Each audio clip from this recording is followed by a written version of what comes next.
Hello అండి, ఈరోజు special recipe multi dry fruits laddu. ఇంకా ప్రాసెస్లోకి వెళ్ళిపోదామా? సో మల్టీ డ్రై ఫ్రూట్స్ అంటే మనం ఒక్కొక్కటి విడిగా కొనుక్కోవాల్సి ఉంటుంది కదా. సో అది ఇబ్బందిగా అనిపిస్తే నేను మీకు ఒక ఐడియా చెప్తాను. మనకి డీమార్ట్స్లో ఇలా మల్టీ డ్రై ఫ్రూట్స్ అనే ప్యాకెట్స్ అవైలబుల్గా ఉంటాయండి. అండ్ కాస్ట్ కూడా బడ్జెట్ ఫ్రెండ్లీ, అరౌండ్ 195 అలా పడుతుంది అంతే. అండ్ ఇందులో మనకి కాజు, బాదం, ఎండు ద్రాక్ష, ఎండు ఖర్జూరం, కిస్మిస్ ఇలాంటి డ్రై ఫ్రూట్స్ అన్నీ ఉన్నాయి.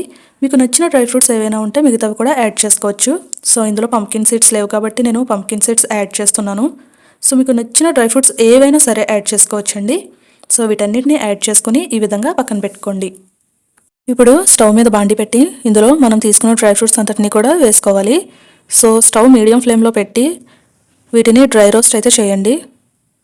నాకైతే ఒక 10 minutes పట్టింది అంతే. సో మనకి ఇక్కడ రోస్టింగ్ అయితే కంప్లీట్ అయిపోయింది. వీటిని మనం ప్లేట్లో సర్వ్ చేసుకుందాం. సో చాలా హాట్గా ఉన్నాయి. ఎప్పుడు కూడా వేడివేడి వస్తువులు ప్లాస్టిక్ వాటి మీద అస్సలు వేయద్దండి. నేనైతే స్టీలే ప్రిఫర్ చేస్తాను. సో ఇవి మనకి చల్లారాల్సి ఉంటుంది కాబట్టి వీటిని పలుచగా ప్లేట్లో ఈ విధంగా పెట్టుకోండి. ఇప్పుడు ఒక 1/2 cup ఓట్స్ని అయితే తీసుకోవాలి. అదే బాండిలో ఈ 1/2 cup ఓట్స్ని కూడా వేసుకోండి. వేసుకొని వీటిని కూడా డ్రై రోస్ట్ అయితే చేయండి. జస్ట్ ఒక 5 minutes పడుతుంది అంతే. సో వీటి కూడా మనకి రోస్టింగ్ కంప్లీట్ అయిపోయింది. దీన్ని కూడా ప్లేట్లో పలుచగా అయితే వేసుకోవాలి. ఫ్యాన్ గాలికి అయినా పర్వాలేదు, లేదంటే నార్మల్గా అయినా పర్వాలేదు, బట్ రెండు కూడా కంప్లీట్గా చల్లారిపోవాలండి. సో మనకి రెండు కంప్లీట్గా చల్లారిపోయాయి.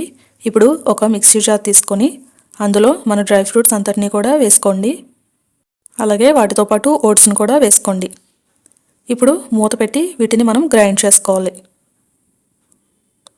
సో మనకి డ్రై ఫ్రూట్స్ పౌడర్ అయితే రెడీ అయిపోయింది.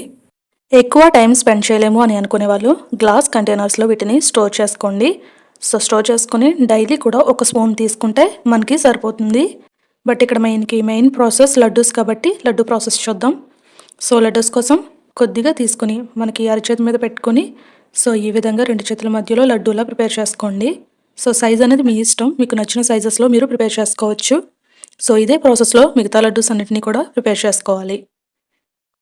సో మనకి లడ్డూస్ అయితే ప్రిపేర్ అయిపోయినాయి కదా. వీటిని గ్లాస్ కంటైనర్లో స్టోర్ చేసుకుందాం. సో గ్లాస్ కంటైనర్లో స్టోర్ చేసుకోవడం వల్ల మనకి విటమిన్స్ అనేవి పోవు కాబట్టి ఖచ్చితంగా గ్లాస్ కంటైనర్లోనే స్టోర్ చేసుకోండి. అండ్ డైలీ రెగ్యులర్గా ఒక్క లడ్డు తీసుకుంటే సరిపోతుంది.